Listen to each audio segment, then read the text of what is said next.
Soleh bisa mengeluarkan unta dari batu besar, Nabi Musa bisa menyibak laut hanya dengan tongkatnya. Itu semuanya kamu tidak jangka. Karena tadi ingat bahwa kekuasaan Allah itu tidak terbatas.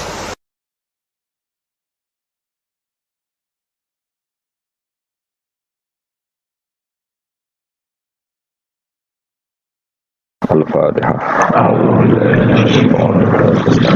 Bismillahirrahmanirrahim. Alhamdulillah. Ghairil maghdubi 'alaihim waladdallin. Bismillahirrahmanirrahim. Wal maqalatu rafi'atu an Abi Bakrin Siddiq radhiyallahu anhu. Wa ruwiya lan tinwat napa ana sak temne Kanjeng Nabi sallallahu alaihi wasallam qala dawuh sapa Nabi addu al azaima. Addu nglakoni ya sira kabeh al azaima ing barang-barang sing pokok, sing wajib. Wakbalu lan nampa sira kabeh ar-rukhsata ing kemurahane pangeran. Nek sing ora wajib ya kadang-kadang tinggal, aja lakoni terus. Wada'u lan ninggalno sira kabeh anasa ing manusa umbarno. Faqat kufitu mongko teman-teman den cukupi sira kabeh guman nasrawul khatib. Ruya riwayat Nabi sallallahu alaihi wasallam kala dawuh sapa Nabi malam yakbal rukhsata Allah. Mante sapane wong lam yakbal ora nampa sapa man rukhsata Allah ing rukhsahe Allah. Orang yang tidak nerima rukhsahnya Allah taala. Jadi orang wajib-wajib dilakoni terus kadang-kadang mergo dadi identitas isin ninggal. Kalau wong biasa puasa Senin Kamis saking terkenal puasa Senin Kamis sampai muka napa isin. Iku dosane kok Gunung Arafah. Hadis iki apa lho wis ra puasa Senin Kamis. Dadi ala kenapa ora puasa Senin Kamis nampa ruksahe pengen. Niku ora nampa jeneng gak nglakoni. Karena mongko ana iku ali ngatasi mamlat isin sing disapa mislu jibali Arafah iku kaya Gunung Arafah. Jadi pangeran itu ya aneh sing apik to. Jadi misalnya ana wong maca Quran kok yakin ra disepuro iku dianggap ngenyek Quran. Wong wukuf ning Arafah kok nyangka dosane ra disepuro dianggap ngenyek pangeran. Mane ana wong wali iku mergo ndablek. Dene wong ndablek ra wali iku goblok-gobloke wong. Jadi ke daftar wali lewat jalur napa? Ndablek. Tapi potongane ya tetep ra wali jenenge serabakan. Dadi wali niku gampang. Dene kok ora dadi wali wis bejane wong. Engko tak terangno carane dadi wali sing gampang-gampang ae. Nek mbok bar Ramadan tak deloke wis masuk ta urung. Nah ora tak sidang nonggo. Ya dadi kan ora dadi wali usul ning pengadilan kudu dimenangno. Rawahu ngrawatne hadis sapa Imam Ahmad. Wasiratu te syarat iku dumatun. Wasiratu tawi siratul mustaqim dumatun peteng. Wasiraju te dalan lagu maring sirat wal yakinu yakin. Wa te kang yakin tahqiqu tasdiki ku benerno barang sing tahqiqu tasdiki. Iku tahqiq dalam benerno. Maksudnya kamu punya otoritas pemikiran yang akurat. Kanggo benerno bil ghaibi kan barang ghaib. Iki sing dadi ibadah kula nganti ketemu pangeran. Tahqiqu tasdiki ku duwe akurasi benerno.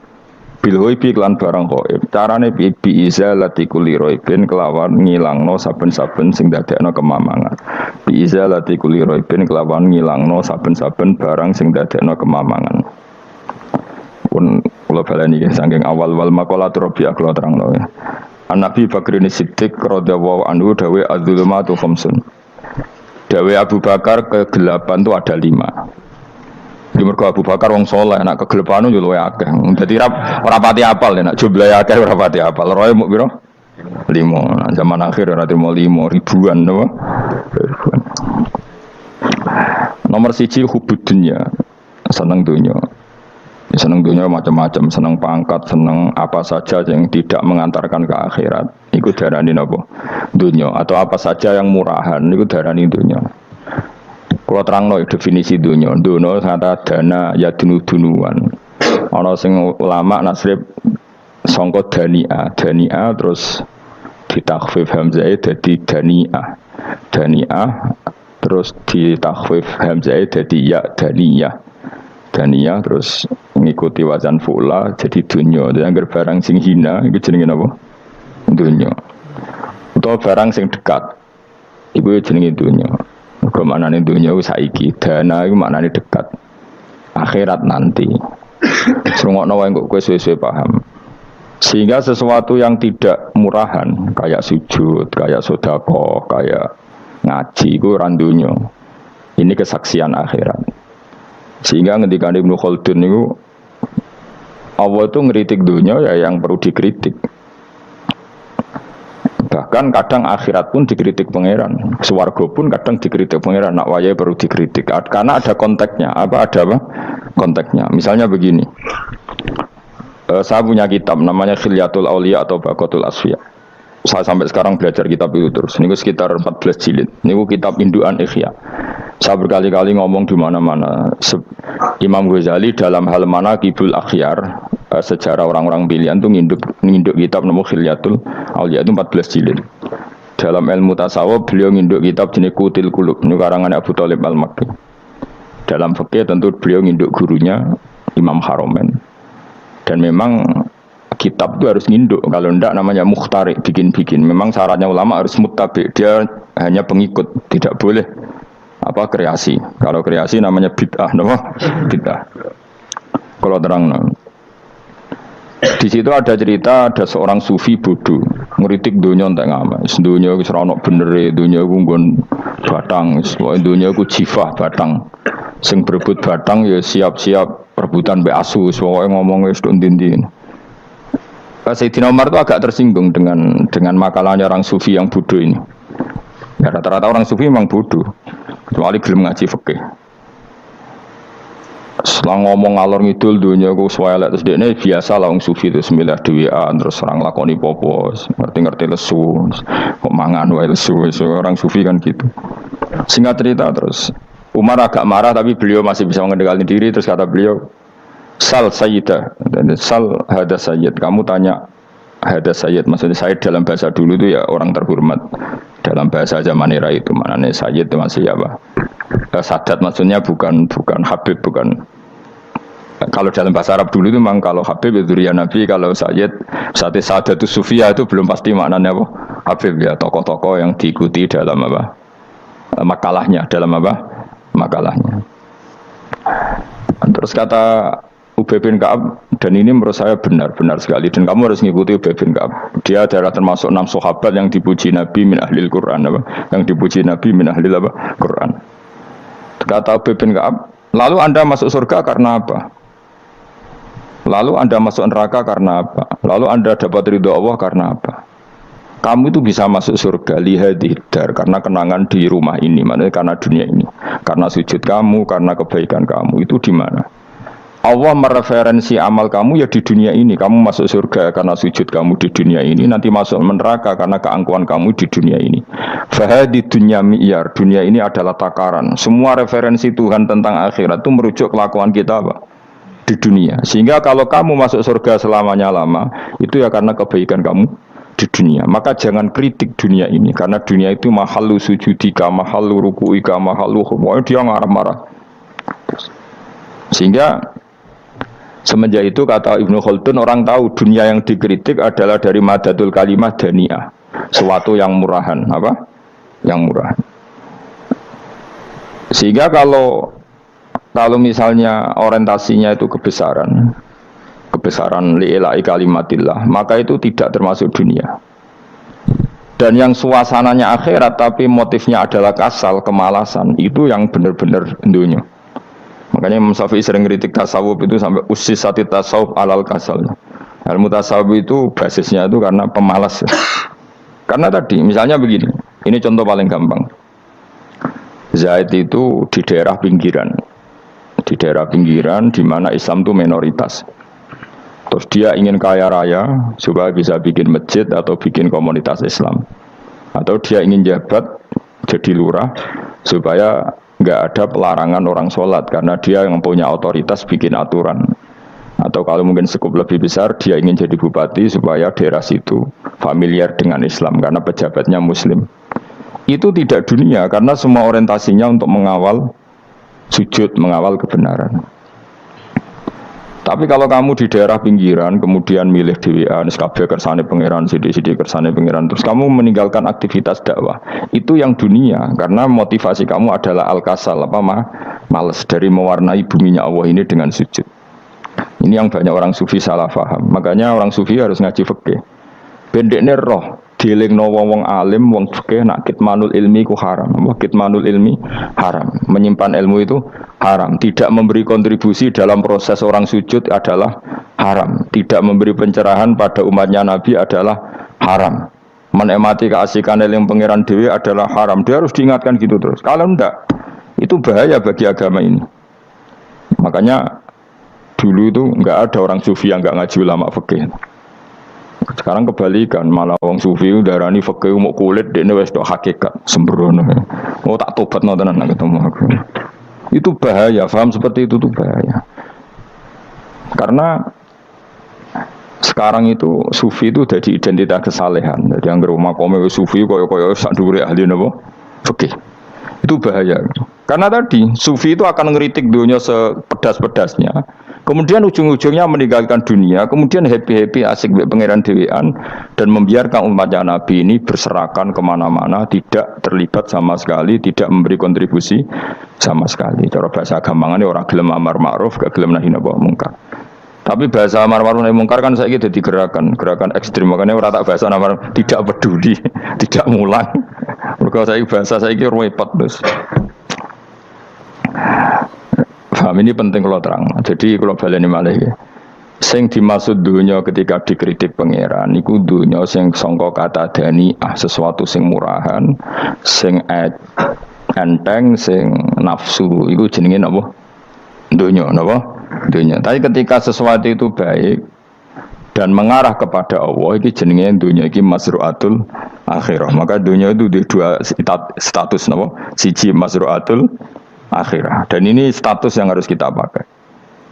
Makanya kata Imam Ghazali itu, kue nak radi duwe sak penat-penate urip terus merasa nggak punya kenikmatan, datang saja ke kuburan dan yakinlah semua yang sedang mati keinginannya hanya satu, ingin kembali di dunia dan memperbaiki amal-amalnya. Berarti dunia adalah segala-galanya bagi orang yang sudah mati. Ya, orang yang sudah mati itu cita-citanya satu, la'ali arji, semoga kita kembali ke dunia. Untuk apa? Untuk membenahi semua kesalahan yang pernah dilakukan zaman yang dunia. Terus kamu ingat, fa'ana fid dunya, ya Allah, alhamdulillah sekarang masih saya di dunia. Artinya saya punya satu kesempatan yang diinginkan semua orang yang sudah mati di seluruh dunia. Lalu malah wali anu surip malah kepengen nang mati. Saking kakean kasus ini, apa? Kakean kasus. Makanya di sini sirinya para rasul, para nabi itu sering donga Allahumma tawil umrona, sehingga banyak orang soleh mendoa supaya panjang apa? Umur. Itu karena pas itu yang hadir adalah dunia dengan makna masru'atul akhirah. Tapi ada juga wali dan nabi kadang-kadang donga, ya Allah, jika sebaiknya saya mati, mati saja. Itu ketika tergambar dunia yang sudah murahan, yang sudah arogan, yang sudah tidak jelas. Maka dunia ini punya dua status sekaligus. Jika prospek bagi Anda untuk masru'atul akhirah, maka nikmati senikmat-nikmatnya. Tapi jika bagi Anda ini sudah menjadi ladang maksiat apa-apa, maka jadikan dunia ini tempat tobat. Karena akhirat itu nggak ada apa-apanya dibanding dunia. Jadi akhirat itu hanya mereferensi dunia, mereferensi dunia. Ini penting kula aturno. Kadang-kadang sufi kemudian goblok, ora iso ngaji. Dia nganggep dunia sampai akhirat itu penting akhirat, tapi cara maknaninya salah. Lho kowe nganti ning akhirat mlebu swarga itu karena apa coba? Amal zaman di mana? Di dunia. Berarti penting mana dunia sama akhirat? Penting dunia karena akhirat mau efek, apa? Efek dunia ini yang pokok. Apa dunia ini yang pokok. Kalau Allah kan cara ngendikan tidak seperti itu. Allah cara ngendikan gini loh. Akhirat, maksudnya walal akhiratu khairul lakam nalula gini. Sesuatu yang berorientasi akhirat dan kemudian menjadikan kamu nyaman di akhirat itu khairul laka minal ula, itu lebih baik ketimbang dunia. Ora kok kowe nak ning dunia nak sepemelek ning akhirat apik ora ngarang ngono, nak ning dunia melek ning akhirat luwih parah. Kayak melaratem cek ngene iki kan, tapi kan cek iso ngopi, cek iso mangan tengkleng. Coba ning akhirat gak iso blas, dunyel-nyel malaikat ngawur. Gayamu bareng melarat iso ning dunia lara lah, nak ning akhirat penak. Aku yakin ora luwih lara, tak jamin. Ngeraine kan ketara nak ngono. Keliru omongan aku ning dunia lara lah sementing nek akhirat penak itu ndak bisa. Kowe nyifati dunia nggon lara iku serapati ridho mbek pangeran. Berarti ketika iso ngopi ra syukur, ketika iso mangan ra syukur, anane nyifati donya loro. Berarti rapati ridho mbek pengiran. Malah dibles-blesno sebenarnya. Pemenang nak pengurus akhirate aku tak tekek. Cuma aku lho pengurus mbok ora sok ben. Tapi gak ada rencana daftar jadi panitia apa? Akhirat. Tapi kira rata syafaat dia ambiarno karena ini penting kalau terangno ya. Makanya Imam Syafi'i masyhur makalah beliau tentang fikih dan tasawuf itu. Nggih saya kutip ya, dan saya memang saya hafalkan terus makna teman.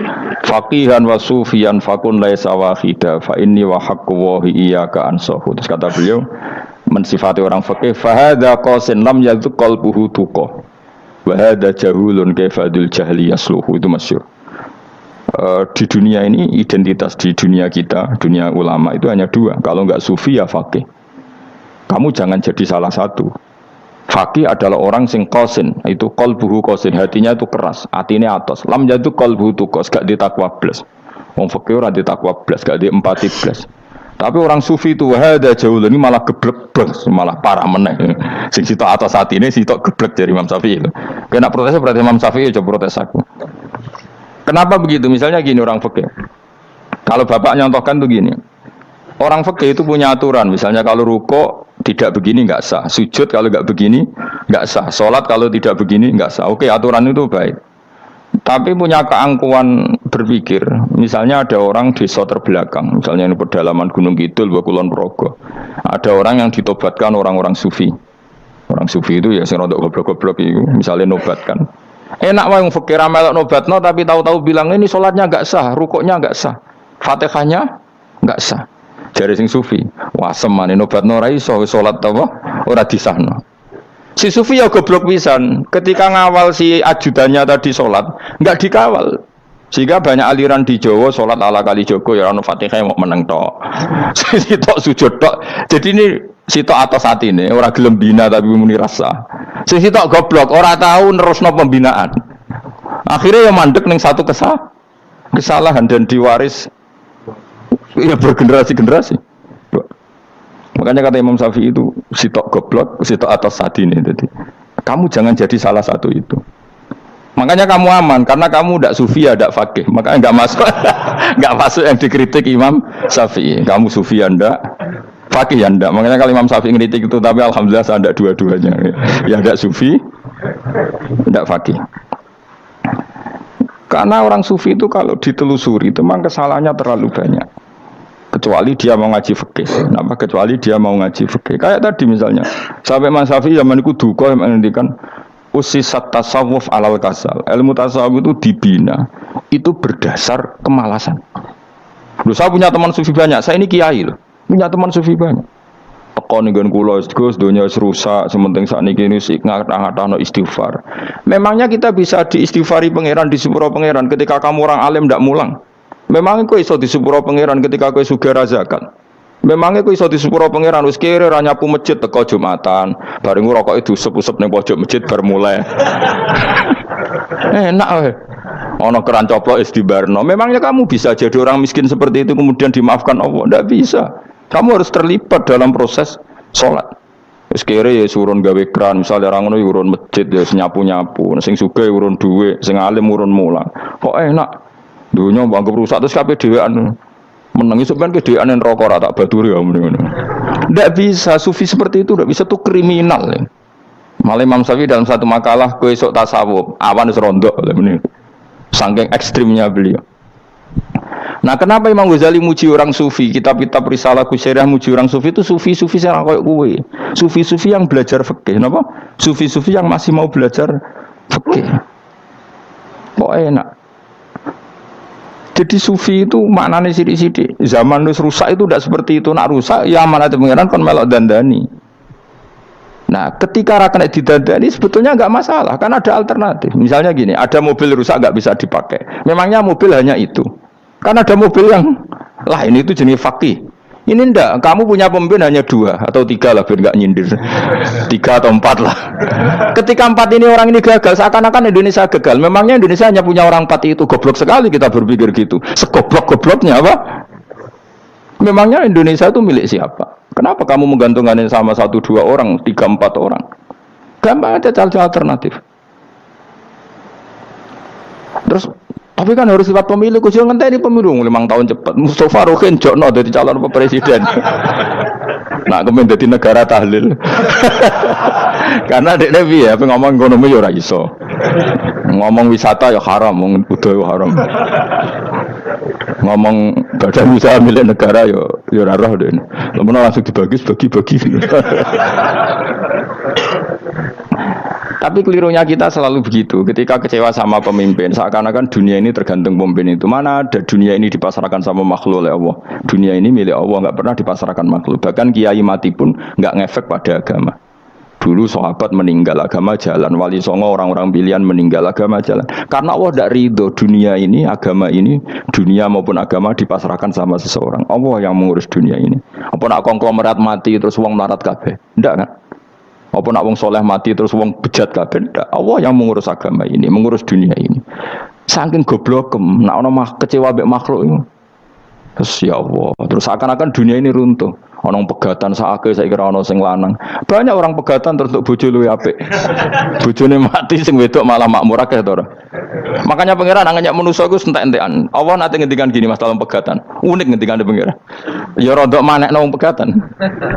Wa iya tafarraqa yughnillahu kullam min saati. Kamu tidak usah takut dalam suami istri itu bercerai. Wa iya tafarraqa jika dua suami istri bercerai, yughnillahu kullam min saati, bahkan satu-satunya per satu dari kedua mempelai ini bisa dikasih lebih kaya.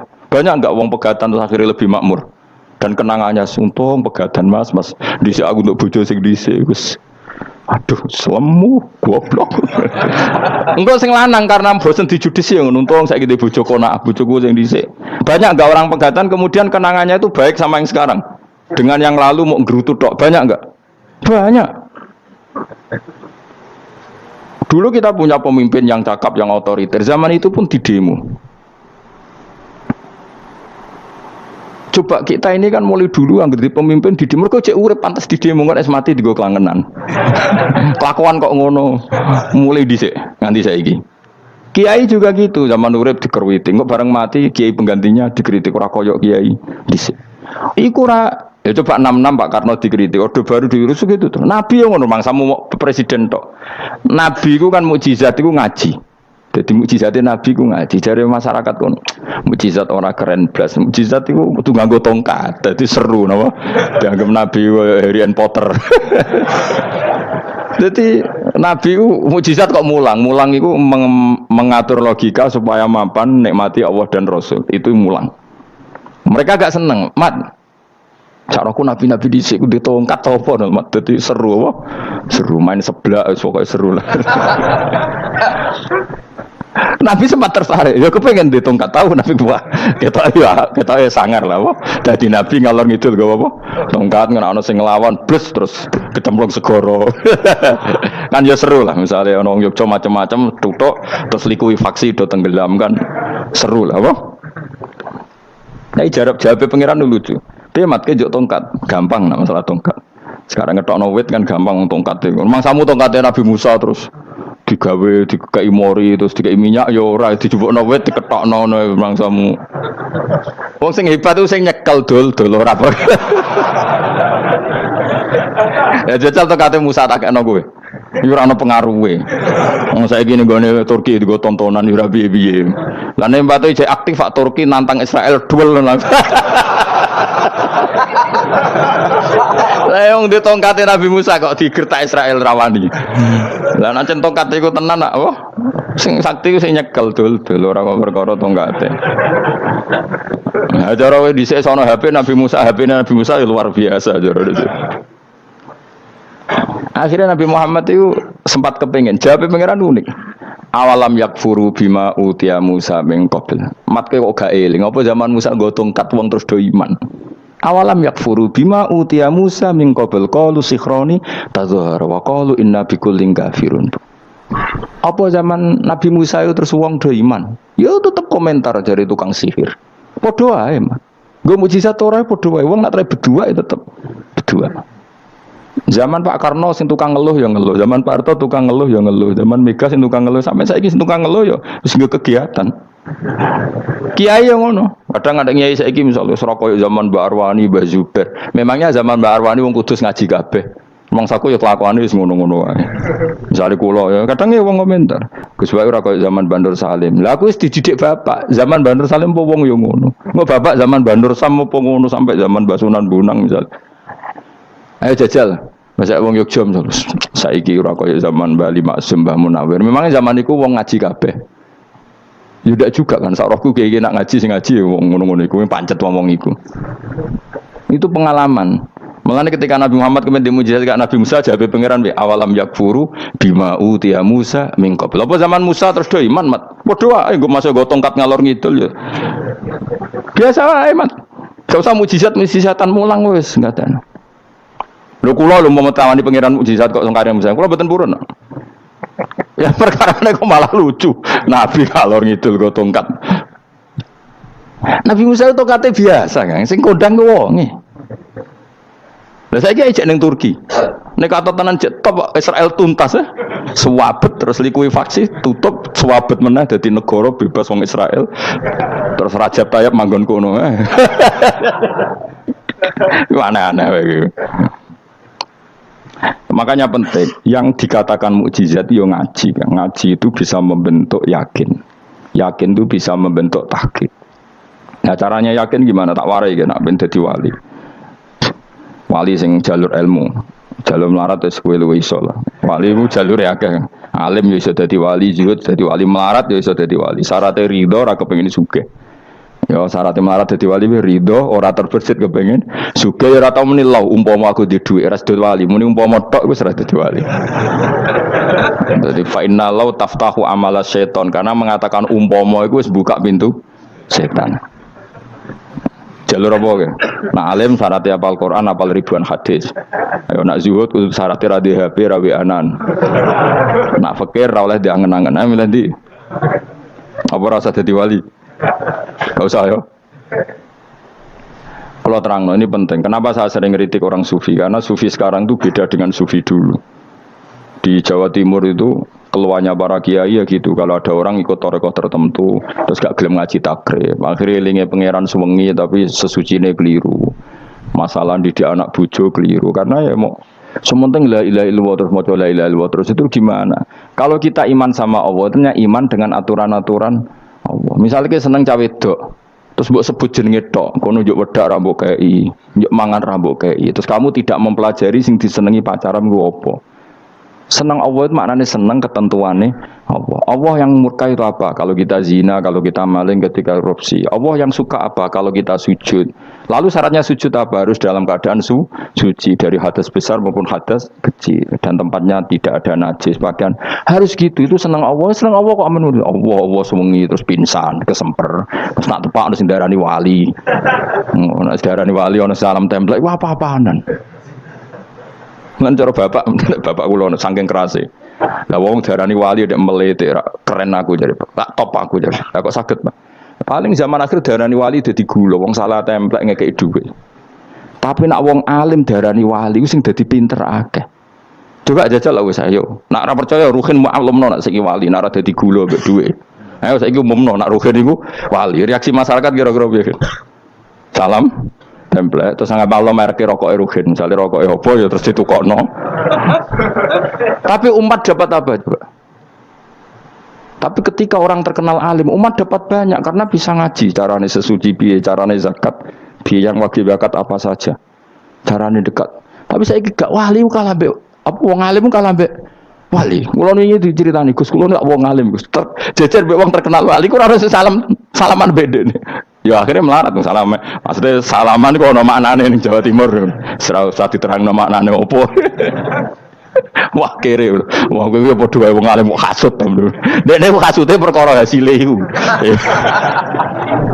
Iku ya sarap pisan padha wae. Sing kanca kula niku. Tapi sebenarnya kita harus jadi pelajaran.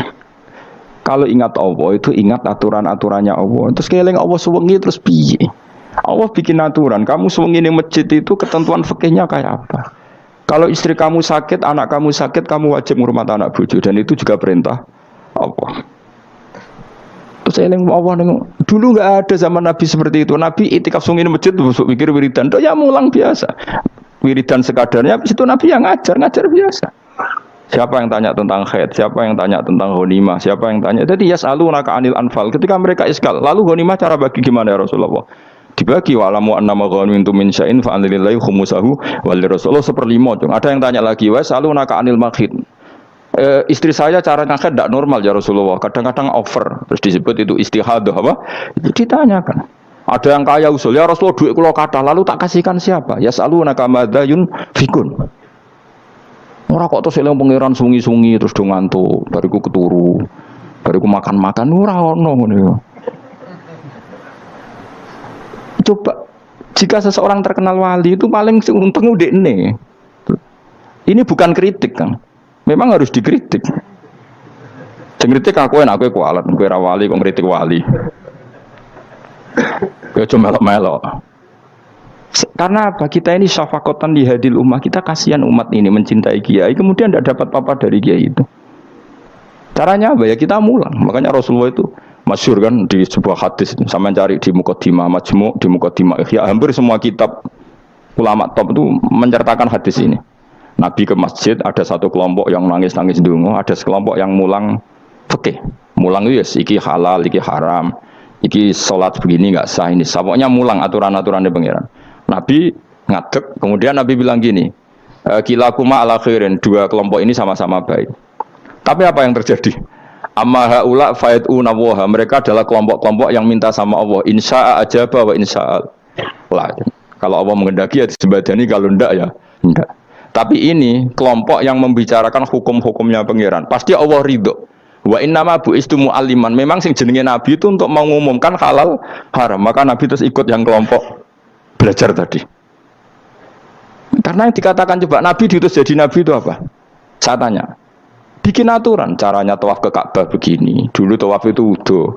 Dulu tawaf itu bawa hubal lata. Dulu tawaf itu dengan penuh kemusyrikan. Nabi datang, cong tawaf itu aturannya gini. Enggak boleh ada yang berbau syirik. Caranya tawaf 7 kali. Baca kalimat ini. Sa'i juga gitu. Dulu yang namanya sa'i itu setar megang berhala Isaf.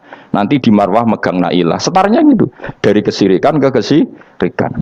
Terus Nabi datang, enggak boleh megang Isaf dan Nailah. Harus dibongkar. Dimulai dari labbaik Allahumma labbaik la syarikalah innal hamda wa ni'mata laka wal mulka la syarikalah. Itu Nabi. Sehingga saking ekstrimnya sahabat itu dulu enggak mau disuruh sa'i. Enggak ya Rasulullah, kita ada sa'i, tempat yang dulu kita syirik di situ. Karena kalau sofa setarnya pegang Isaf, nanti kalau di Marwah pegang Nailah, itu nama berhala. Terus Allah menurunkan inna sofal marwata min sya'airillah faman hajjal baita wa i'tamara fala junaha. Istilah pangeran fala junaha. Kalau kamu sudah Islam enggak apa-apa sa'i. Kenapa bilang enggak apa-apa? Karena dulu pernah sahabat merasa dosa, karena itu dulu basis kemusyrikan. Jadi ini penting saya utarakan. Lagi-lagi yang digerakkan Nabi adalah aturan main dalam hidup ini. Apa? Aturan main. Lho kula wingi pasaran wingi ini kula mucal napa sampean ta? Kula mucal Minhajut Thalibin. Karangan Imam Nawawi. Kitab fikih. Mergo kula niku mangkel.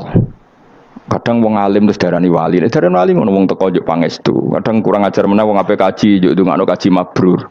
Luwih parah meneh. Nek kula tak ngamuk tenan. Kowe nak langsung ndongakno wong iku kaji mabrur padha karo ana wong ra iso numpak sepeda motor. Iki kula badhe numpak sepeda motor, ndongakno slamet. Wong belajar ya ora kok njuk ndongakno slamet. Mestine iku takok sik carane numpak sepeda motor piye lagi njuk ndongakno slamet. Wong isi soe ra mesti slamet. Iki rong iso apa? Ya iki kula badhe numpak sepeda motor, ndongakno selamat. Aneh gak pertanyaan seperti itu? Permintaan minta selamat ketika kamu tidak bisa naik motor itu aneh gak? Aneh. Kalau kamu mau haji, tak kok syarat rukunnya haji, baru minta didoain haji mabrur. Ini ndak masyarakat tahu-tahu minta haji mabrur. Oh nak tonggo kulo tak bisa itu. Untung ngomong Rembang rawat tak kulo. Jadi orang sing wani. Agar mereka haji, Gus kulo badhe haji supaya sah piye Gus. Tak ulang kan. Tak ulang tenan kan. Selain tentu belajar di manasik. Paling tidak dengan fatwa seperti ini orang terbiasa nak tekone manasik ku dirungokno. Napa? Kadang ya ora tekone manasik ngantuk tok.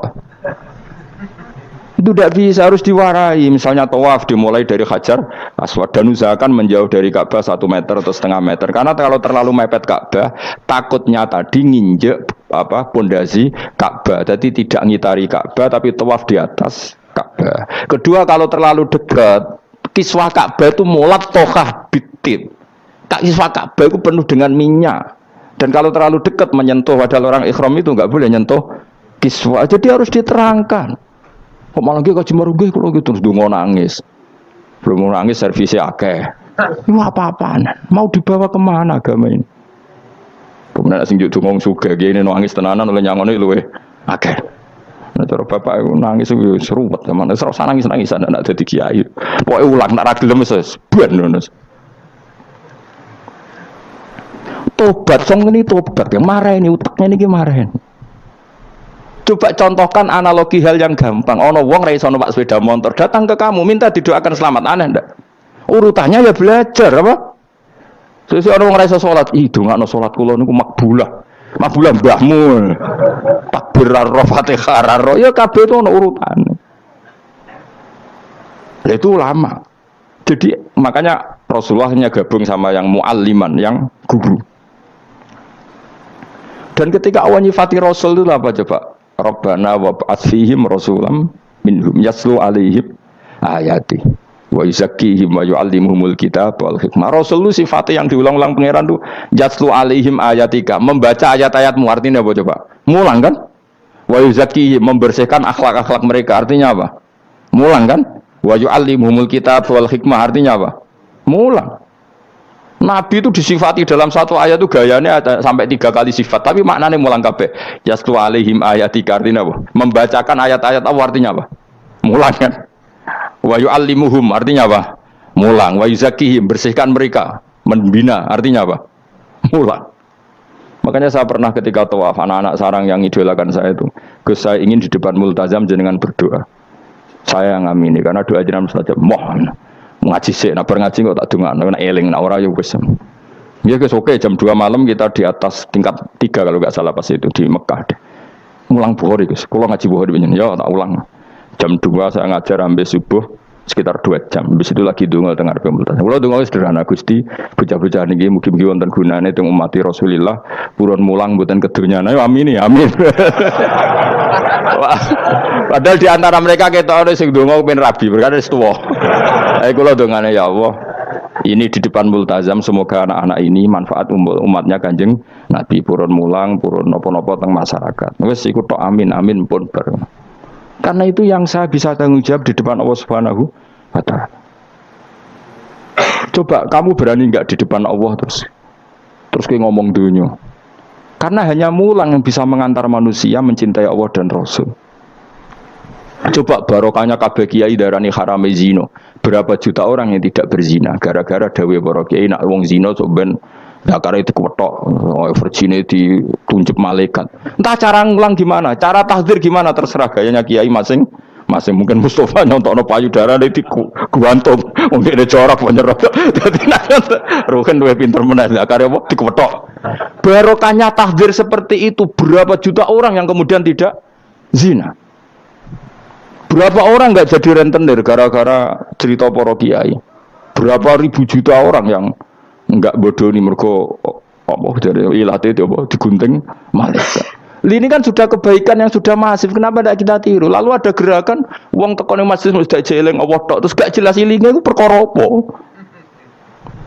Lu kalau itu selingan enggak apa-apa Kang, ya 1 jam, setengah jam. Liyane itu ya tetap dibelajarkan halal haram.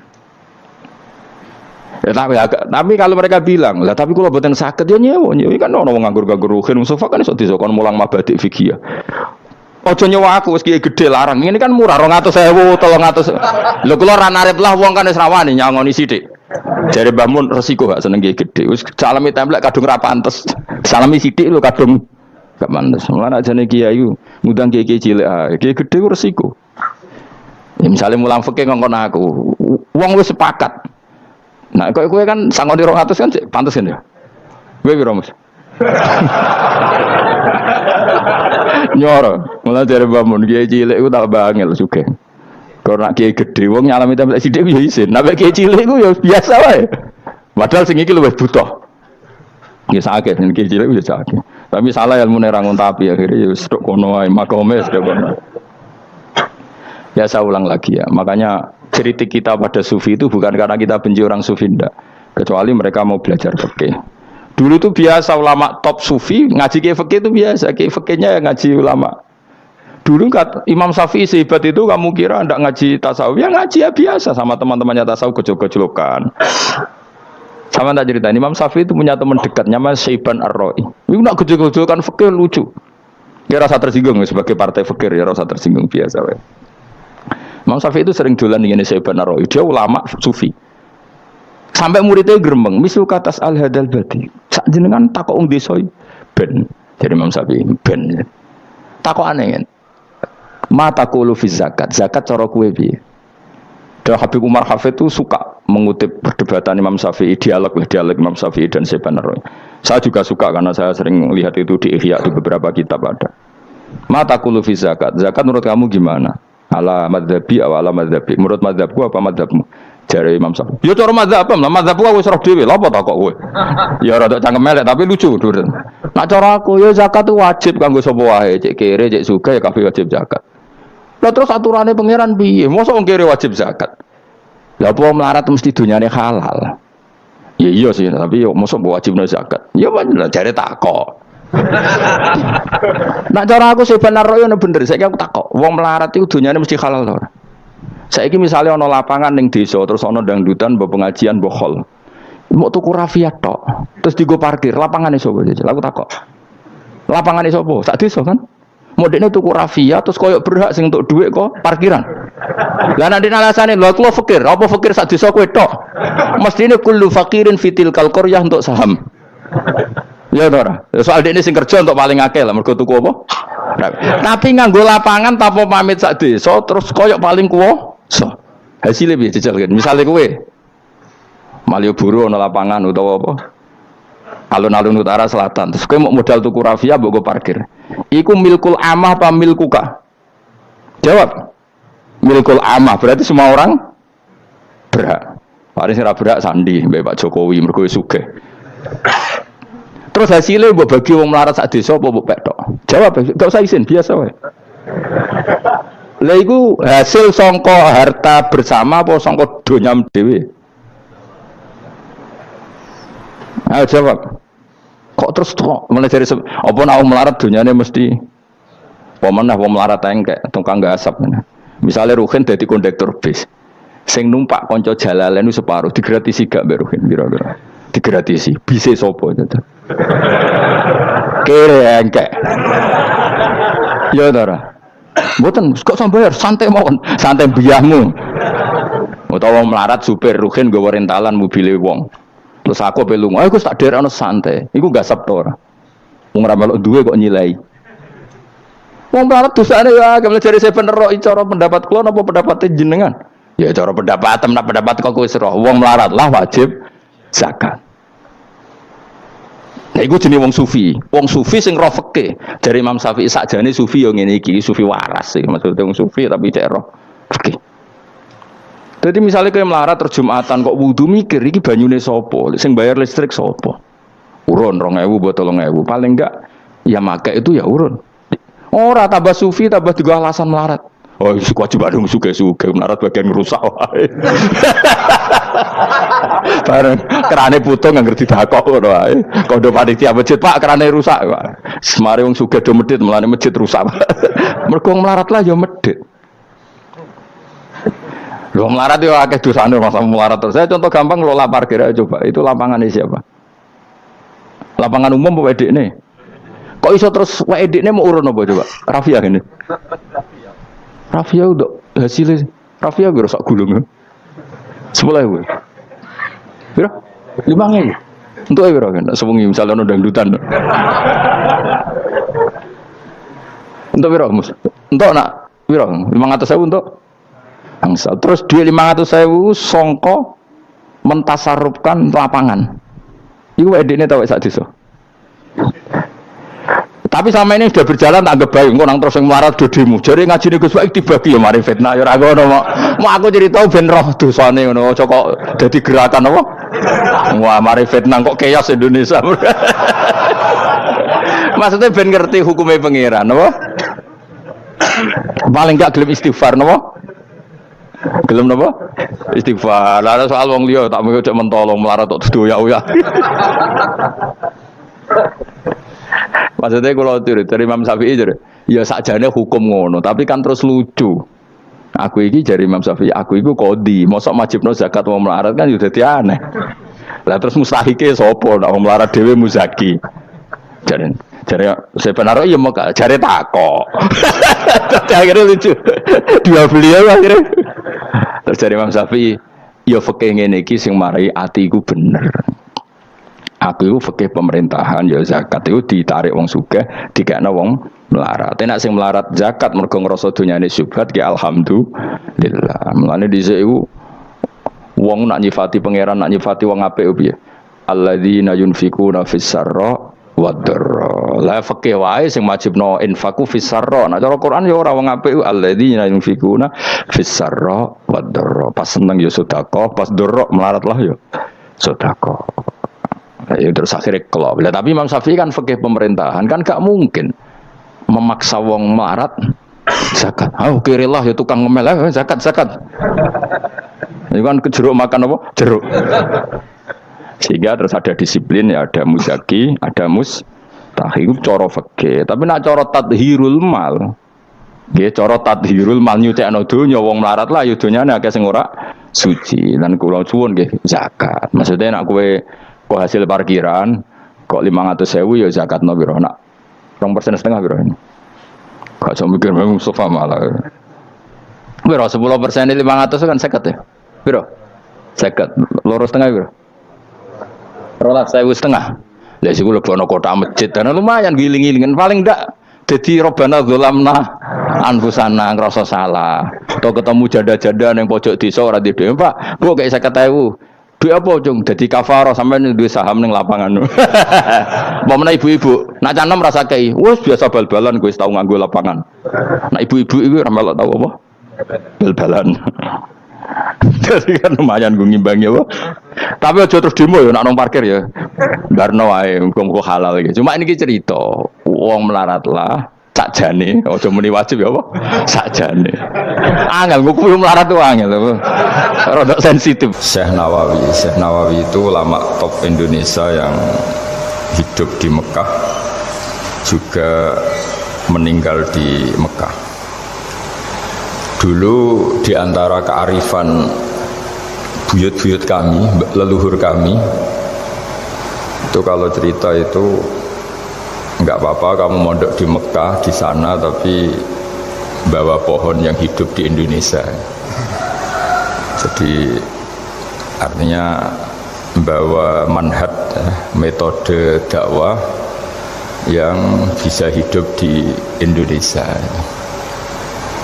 Ini penting kata Mbah Mun karena wa ma arsalna min rasulin illa bilisani qaumi. Semua rasul diutus itu pasti sesuai kultur kaumnya.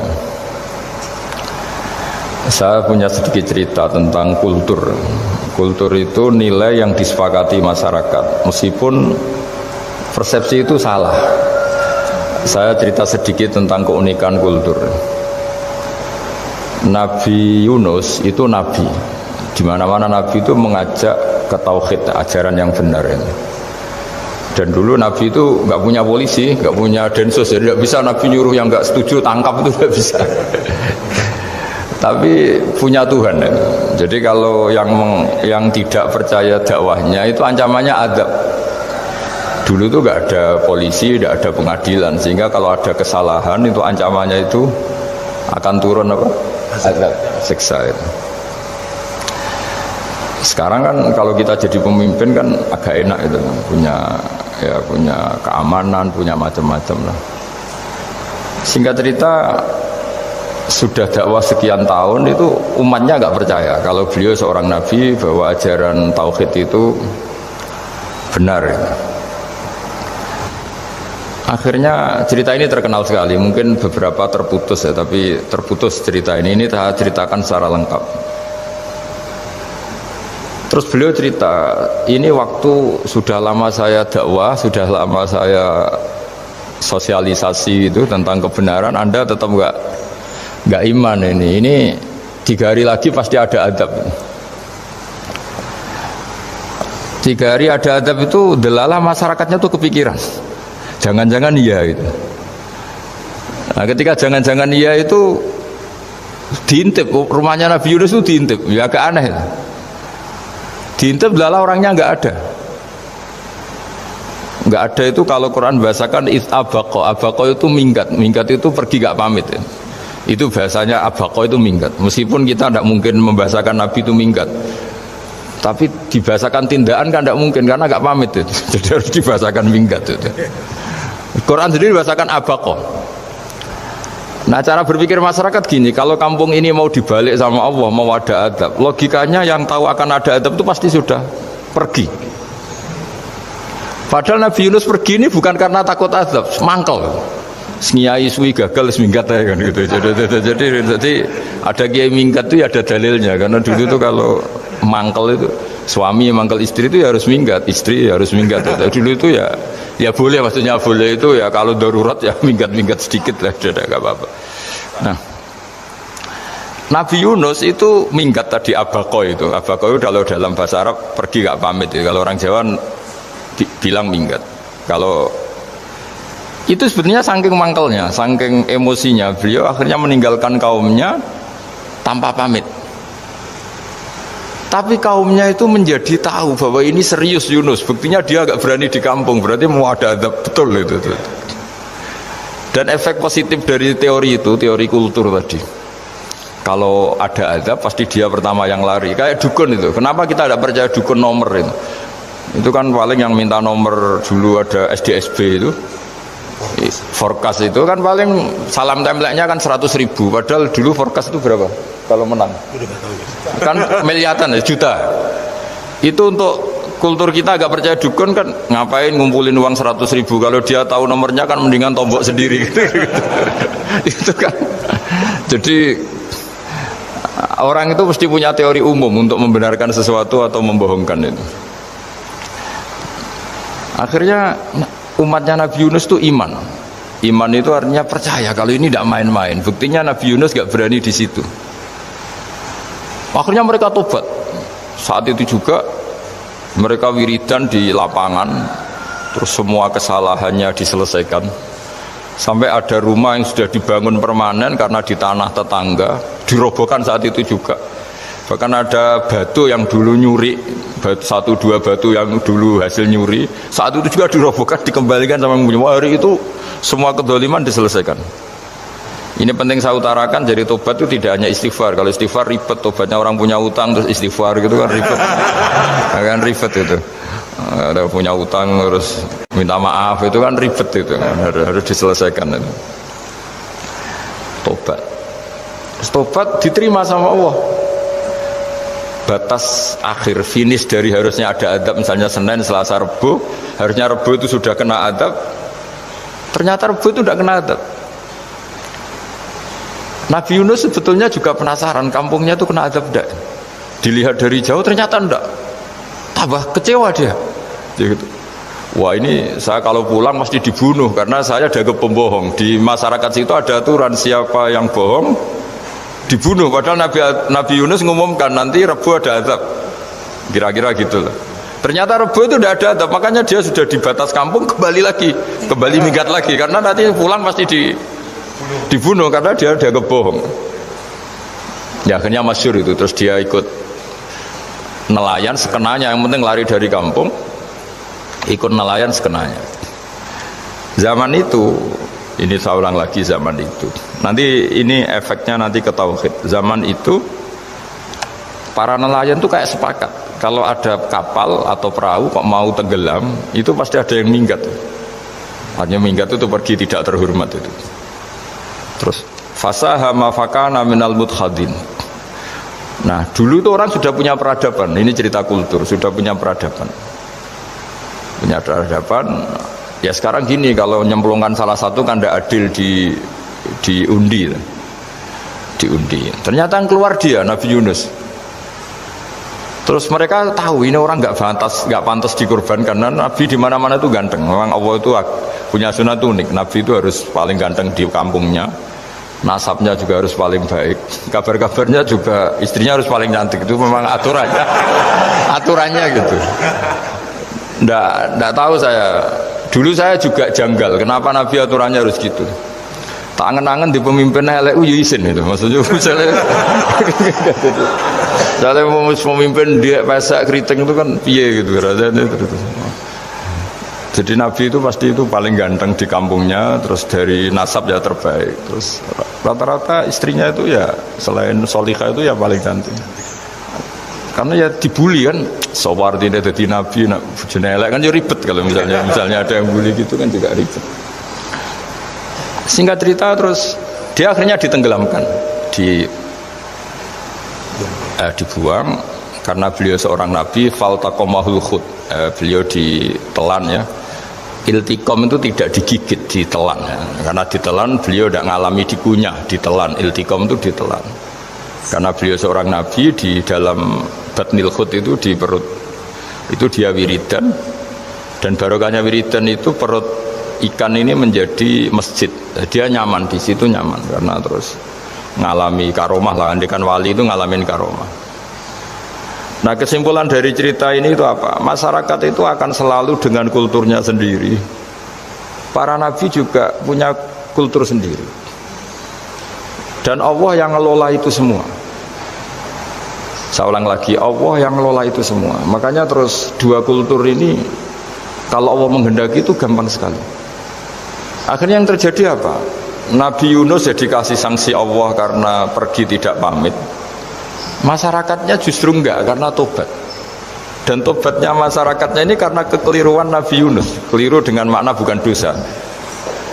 Andai kan Nabi Yunus saat itu kok di rumah ingin menyaksikan azab, itu masyarakat mesti gak percaya kan ada azab. Mau ada azab kok dia di rumah gitu.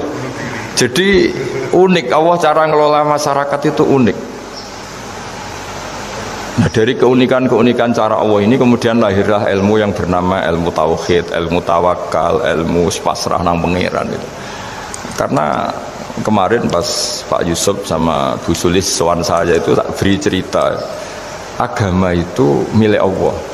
Sehingga teori yang dikatakan manusia itu ya teori saja, tetap semua itu di tangan Allah. Ya saya saat itu cerita, misalnya saya ditanya, ini besi, materi besi dengan kaca itu kuat mana? Mesti kita menjawab kuat besi.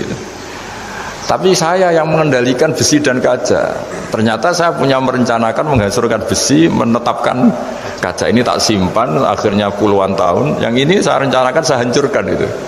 Andai kan si yang menjawab tadi tahu rencana saya, mesti kuat bilang kuat kaca. Gitu. Makanya contoh paling gampang tadi, dinosaurus itu hewan paling kuat, malah musnah itu. Pitik yang nggak kuat sampai sekarang. Karena Allah bikin dinosaurus itu punya rencana dihancurkan itu. Sementara ayam enggak lah, gue rame-rame dunia itu. Sehingga ya sudah. Nah, agama itu seperti itu. Agama itu sesuai rencana Tuhan. Sehingga ini cerita Nabi. Sehingga Nabi itu kadang nggak tahu bedanya antara sesuatu yang punya data, punya perangkat-perangkat untuk menuju A misalnya, itu nggak tahu bedanya. Jadi kalau Nabi ditanya misalnya gini, onta itu lahir dari betinanya, dari indukannya bisa? Ya bisa. Lahir dari batu, jawabnya ya bisa. Kalau dia seorang Nabi pasti jawab bisa. Kalau Nabi loh ya, bukan direktur mandiri, Nabi, itu mesti jawabnya bisa. Jadi kalau Nabi ditanya, mata air itu keluar dari bumi kedalaman 7 meter, bisa. Keluar dari sini, dari meja, jawabannya ya bisa. Karena Nabi itu saking dekatnya Allah, tahu betul bahwa perangkat di dunia ini tidak bisa mendikte Allah. Semua itu kehendak Allah. Logika yang terbangun Nabi itu sebenarnya gampang ya. Kalau kita teliti itu, makanya gampang itu sesuatu yang benar itu pasti bisa dijelaskan secara gampang. Nah ini ngaji tauhid biar tidak terlalu berteori terus. Karena kalau saya cerita uang pinter jenengan. Dan saya tidak ingin pinter tentang uang. Tak beri contoh. Tidak, ini supaya nanti kalau sampean suatu saat meninggal ketemu mungkar nakir itu tahu cara menghadapi. Nanti tak warai tekniknya itu. Tak warai tekniknya itu. Bocorannya tadi. Makanya ada cerita agama ini baik sekali. Orang bocorkan ujian nasional itu kriminal, bisa ditangkap Pak Rosidin. Tapi agama ini pertanyaan Munkar Nakir dibocorkan semua kiai, itu nggak ditangkap sama Munkar Nakir. Harusnya kan rugi karena ini pertanyaan, tapi semua kiai kan sudah membocorkan. Nanti pertanyaannya di kuburan itu man rabbuka, Tuhanmu siapa, agamamu apa, itu kan sudah dibocorkan. Tapi itu nggak dianggap kriminal. Sementara kita sekolah SD, sekolah SMP bocorkan soal itu dianggap kriminal. Padahal kalau harusnya boleh. Maksudnya kalau menuruti teori itu harusnya boleh kan.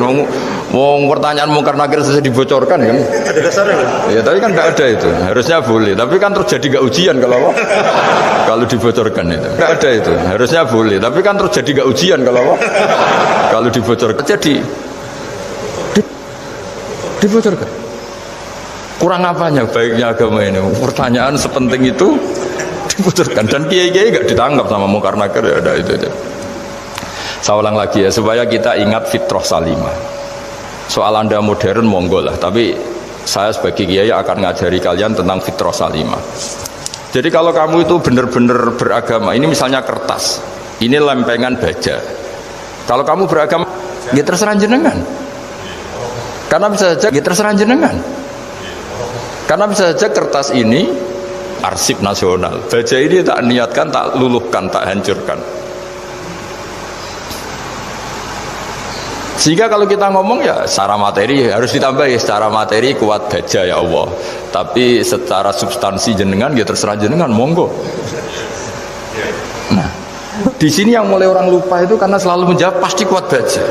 Kata pasti ini yang akhirnya orang menghilangkan teori beragama. Berdasar logika aja. Berdasar logika. Nah akhirnya para nabi, para wali itu ditanya. Saya punya kitab karangannya Abdul Hamid, orang alim.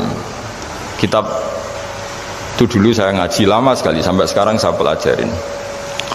Manusia itu dijebak hukum adat, padahal adat itu ya tidak terlibat. Misalnya kalau ada telur jadi ayam normal gitu. Ya tadi indukan unta melahirkan unta normal itu, indukan sapi melahirkan sapi normal. Tapi kalau para nabi itu bilang ya nggak normal, nggak normal artinya tetap ada kekuatan Tuhan. Indukan unta tahu apa tentang unta? Dia punya kekuatan apa? Bisa melahirkan unta, bisa menciptakan unta di perutnya, bisa ada jantungnya, ada paru-parunya, ada ususnya. Dia bisa apa? Di situ ada tangan Tuhan itu. Karena para nabi cara berpikir gitu, melihat tembok ya sama. Tembok sama indukan unta itu sama-sama mungkin mengeluarkan unta. Sehingga ketika Nabi Soleh ditanya, bukti apa kekuasaan Tuhanmu? Apa bisa mengeluarkan unta dari batu besar ini? Jawabannya Nabi Soleh ya bisa, ya bisa. Dan mukjizatnya Nabi Soleh masyhur itu, keluarlah unta dari batu. Karena secara teori ya tadi, coba unta indukan itu apa seorang profesor, apa seorang ilmuwan sehingga bisa menciptakan anaknya itu. Apa dia terlibat dalam menciptakan jantungnya, paru-parunya, ususnya? Kan enggak juga. Telur bisa apa coba? Gobloknya bukan main telur itu kan. Tapi bisa mengeluarkan ayam, dia bisa apa? Nah, para nabi, para wali itu tahu semuanya itu kekuasaannya Allah.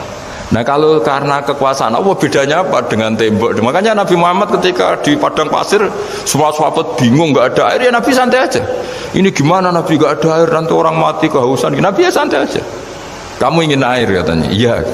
Terus Nabi nunjuk apa itu ya sudah, terus ada air. Ada yang keluar dari jemarinya, ada, karena Nabi itu nggak tahu bedanya antara ini mungkin dan tidak mungkin, tuh nggak tahunya itu ya semuanya itu Allah. Kalau kamu kan nggak. Wah, daerah gini nggak mungkin ada air. Ini kan padang pasir. Air itu biasanya di daerah hutan gini malah berteori macam-macam. Seakan-akan tidak ada Tuhan. Jadi kalau orang nggak bakat wali pasti berpikirnya gitu. Makanya nggak wali-wali itu memang nggak bakat, karena itu kan artinya menafikan kekuasaannya Allah kan. Seakan-akan Allah tidak mampu bikin air di situ.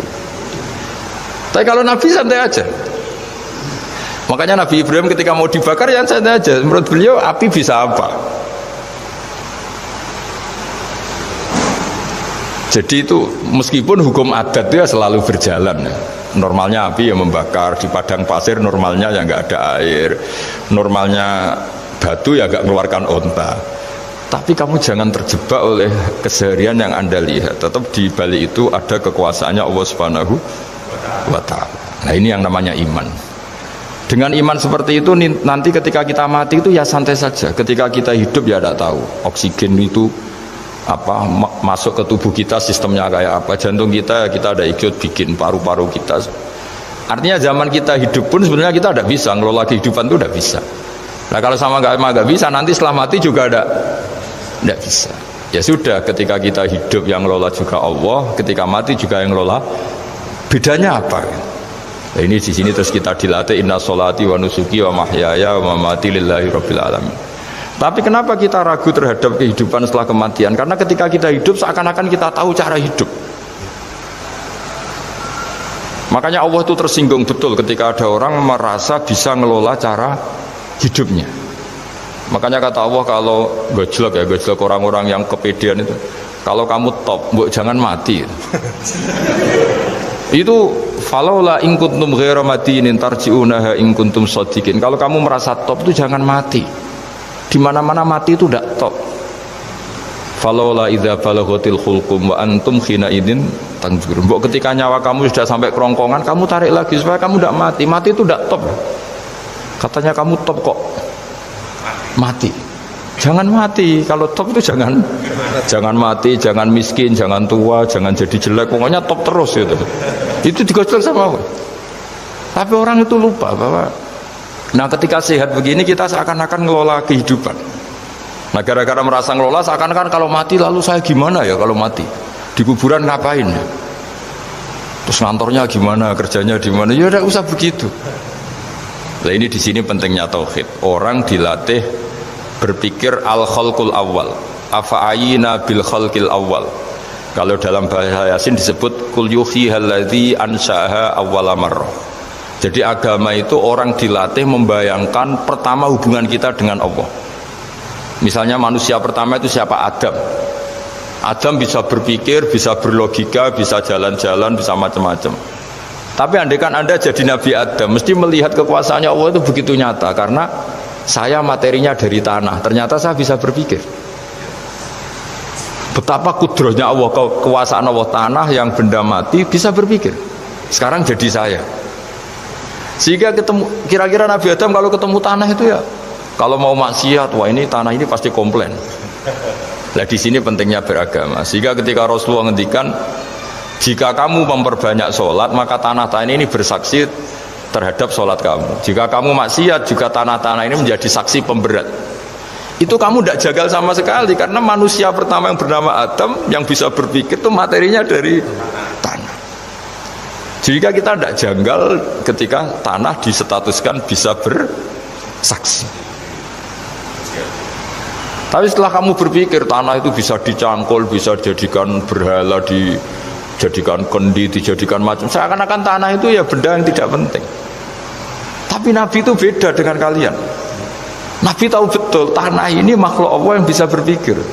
Jika Nabi ya ngetikan, kalau kamu sholat sunat atau beribadah sebaiknya jangan di tempat yang sama, biar yang menyaksikan kamu sholat itu banyak. Kita mungkin kan masa bumi bisa bersaksi, tapi andaikan Anda Nabi Adam itu tidak akan janggal seperti itu, karena dia tahu materinya dari tanah dan ternyata jadi mata yang bisa melihat, jadi telinga yang bisa mendengar. Makanya Allah selalu mengingatkan, ingatlah al-khalqil awal, afayina bil khalqil awal. Karena khalqil awal ini yang menjadikan fitrah beragama yang baik. Sehingga ketika orang Yahudi bilang nggak mungkin Nabi Isa itu nggak anak zina, wong ibu kok tanpa bapak, anak kok hanya ada ibu tanpa bapak. Allah cara menjawab, inna masalah Isa intawoy kamasali Adam. Jika kamu protes ada Isa karena tanpa bapak, ya protes dengan Nabi Adam, tanpa ibu tanpa bapak. Nah ini diingatkan al-khalqil awal. Makanya Yasin bilang kul yuhyihal ladzi ansa'aha awwala marrah. Awwala marrah itu kamu harus berpikir ketika hubungan kamu sendiri dengan Allah zaman sebelum ada semua. Jadi misalnya alam raya ini, bumi sebesar ini, masa suatu saat terus hilang, hancur, nggak berbekas. Ingat saja, bumi ini mulai dulu ya nggak ada. diadakan oleh kekuatan besar yang super ada, yaitu Allah Subhanahu wa taala. Nah, di sini kenapa faham-faham ateis itu hilang di dunia. Meskipun ada itu karena saking mungkin kurang peradaban. Makanya guru-guru kita mulai zaman Nabi Adam sampai sekarang itu cara berpikir sederhana. Bumi ini kadung ada. Di mana-mana sesuatu yang ada pasti disebabkan yang lebih ada. Kan nggak mungkin bumi yang ada kemudian penciptanya itu udah ada. Itu kan ngajak goblok bareng gitu kira-kira gitu. Sesuatu yang ada disebabkan oleh sesuatu yang tiada. Maka guru-guru kita ngajari pertama sifat Allah itu wujud. Karena ini wujud super atau kausa prima, terus kiai bilang wajibil wujud. Wajibil wujud terjemahan bebasnya ya wujud super. Karena wujudnya Allah itu yang mempengaruhi ya semua alam raya ini, dia harus di depan. Masa yang menciptakan di belakang?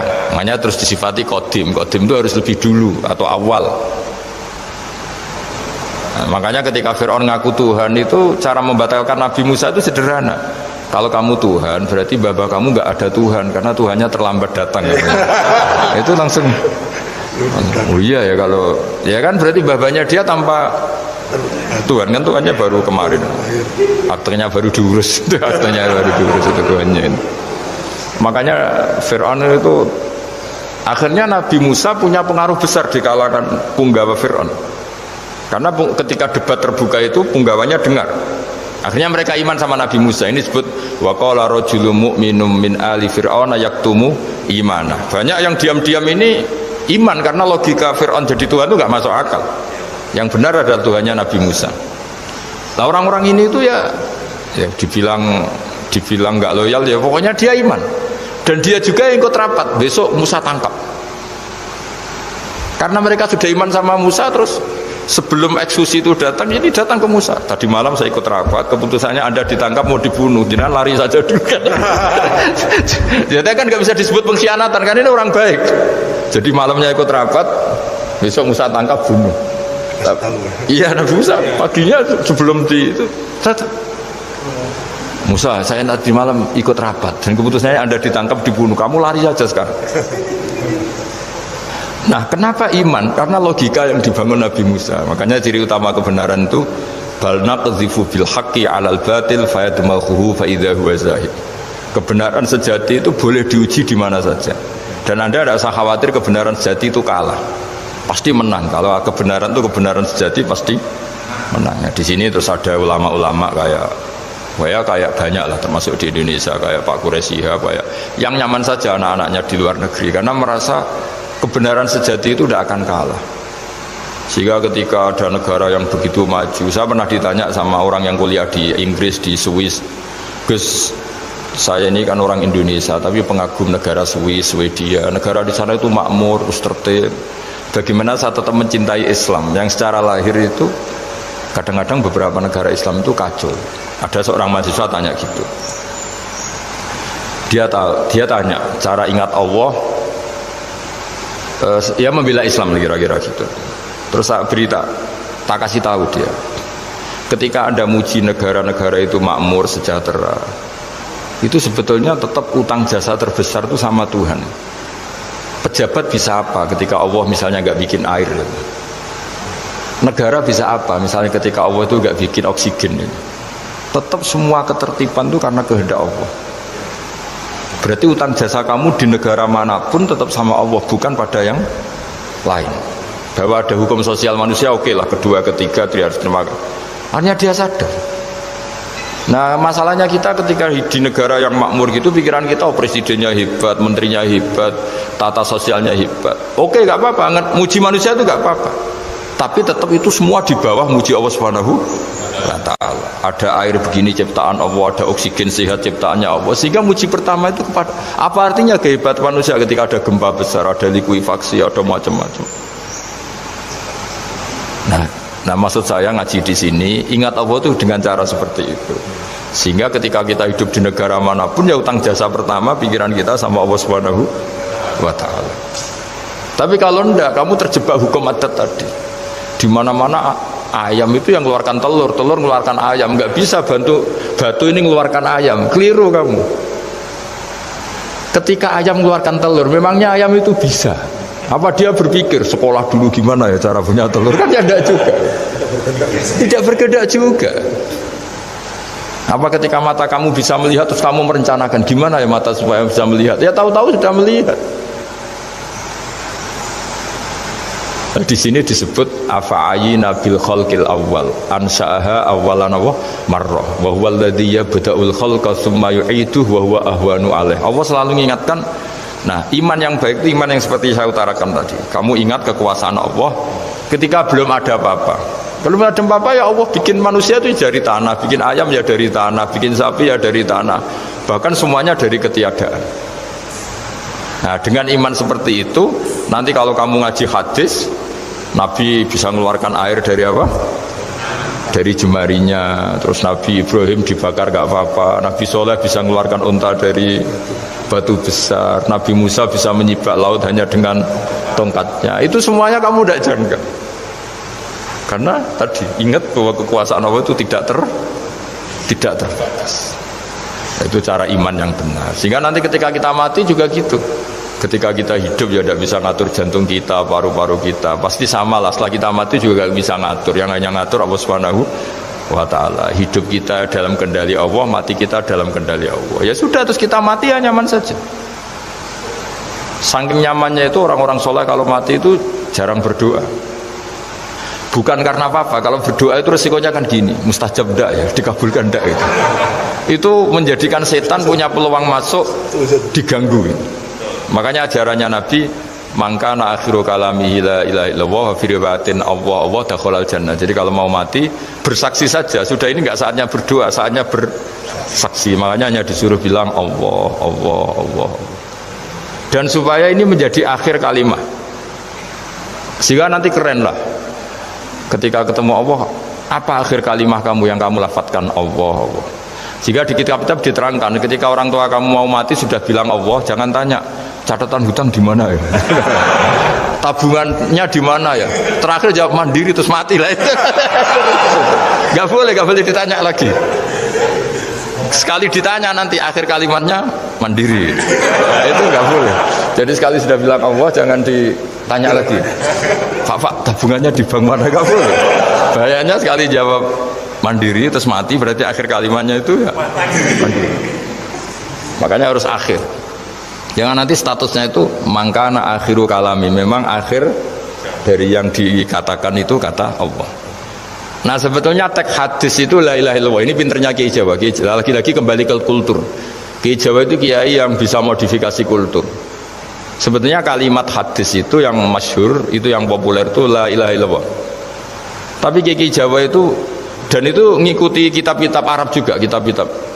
La ilaha illallah itu resikonya tinggi karena di situ kan tiada Tuhan yang berhak disembah kecuali Allah. Ada kata la ilaha ini. Nah takutnya pas la ilaha sudah mati. Nah karena itu ada resiko la ilaha gak khatam, berarti tiada Tuhan. Nah, sehingga karena ini dianggap riskan, ya terus Kiai Jawa ngajari sudah lah, gak usah kepanjangan ya sudah Allah, Allah. Jadi itu sudah agak-agak rekayasa lah, agak-agak istihad gitu. Maksudnya istihad itu sebenarnya teks panduannya itu la ilaha illallah. Teks panduannya. Tapi kiai-kiai itu tentu yang paling tahu tentang kehendak Nabi karena nekuni ilmu itu lama sekali. Kita ngikuti cara-cara ditentukan para kiai. Karena tadi la ilaha illallah itu kan ada kalimat yang tadi ya, tiada Tuhan kan. Nah kata tiada Tuhan ini yang dianggap riskan kalau nggak khatam. Daripada potensi itu terus kiai-kiai ya agak-agak improvisasi lah, itu memang ya sudahlah Allah, Allah, Allah. Nah supaya itu menjadi akhir kalimah, ya saya ulang lagi, menjadi apa? Akhir kalimah. Setelah itu kata kitab-kitab jangan tanya hal lain. Ya sekali ditanya nanti dia akan melafatkan hal lain itu. Ya tadi misalnya tabungannya di mana? Gitu. Bisa jawab sini. Nah, yang ribet kalau wong kuno itu neng laci, neng sorogan. Berarti kalimat terakhirnya ya laci sorogan itu. Nah, sehingga terus itu pinternya guru-guru kita. Jadi saya ulang lagi ini yang terakhir saya pesen, latihlah iman seperti imannya para ulama, para aulia, syukur-syukur yang dekati imannya para nabi. Itu cara berpikir itu al-khalqul awal. afa'ayina bil khalqil awal qul yuhyihal ladzi ansaha. Nah, yang terakhir saya pernah ditanya, ya agak gojekan, agak guyon, tapi saya ditanya, saya itu nggak bisa melihat, Gus, aneh orang Afrika itu kan, misalnya ada Miss Afrika itu, di sana itu orang paling cantik, malah kadang itu ada kriminal gitu, karena orang Afrika merkosa Miss Afrika. Itu kata orang Indonesia, kayak no aku radoyan gitu. Itu kan, itu, lah ini kan secara syariat, mungkin lelaki itu punya rasa dengan perempuan itu ya kalau berpakaian serono atau gimana, secara teori. Tapi sebetulnya oke, itu benar. Tapi sebetulnya ada ansa'aha awala mar. Orang Indonesia itu didesain gak suka orang Afrika. Orang Afrika ya didesain gak suka orang Indonesia. Sehingga orang-orang Afrika kalau melihat orang Indonesia yang paling cantik mungkin ya iskal. Wong cempeh kayak gampang gitu kok cantik. Mungkin perasaannya cowok-cowok Afrika aja. Itu cantiknya di mana? Orang Indonesia kebalik kan. Kalau cowok-cowok Indonesia ngelihat Miss Afrika itu cantiknya itu nangdi gitu. Kok sampai ada pemerkosaan tuh apa itu? Nah itu menunjukkan Allah yang Maha Kuasa. Allah itu mendesain gennya orang sana. Beda dengan kita. Ya itu bukti bahwa Allah itu nggak bisa. Ya sudah semuanya itu Allah yang mendesain. Itu bukti bahwa manusia itu bisa apa di depan kita. Orang kayak Afrika kok disuruh bilang cantik, kita kan protes. Cantiknya di mana? Mungkin orang sana juga protes ke kita. Orang Jawa cempeh itu kok cantiknya dia. Itu orang-orang Indonesia kalau melihat bule cantik itu kan kalau temukan janggal. Orang-orang Jogja, bule wayune nang ndi gitu. Kulitnya gitu kan, sama mereka juga bilang kita mungkin seperti itu. Itu namanya didesain ansa'aha awal apa? Marrah. Sudah memang desainnya seperti itu. Nah di sini supaya kita ingat lah. Nah, ingat bahwa hati juga gitu. Ketika kita cinta istri itu janggal betul kalau terjadi konflik. Tapi kalau sedang konflik itu janggal betul terjadi perdamaian. Nak lagi mau ngangkel itu ya problem betul. Nah ini di sini pentingnya iman. Orang terus disuruh berdoa ya muqallibal qulub tsabbit qalbi ala dini, karena kita tidak tahu cara berpikir. Ada perempuan cantik sering merengut, pecintanya ya banyak, dianggap pemikir serius.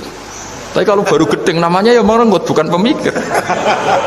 Orang senyum itu kita seneng gitu. Tapi kalau baru gak seneng, murahan guyu.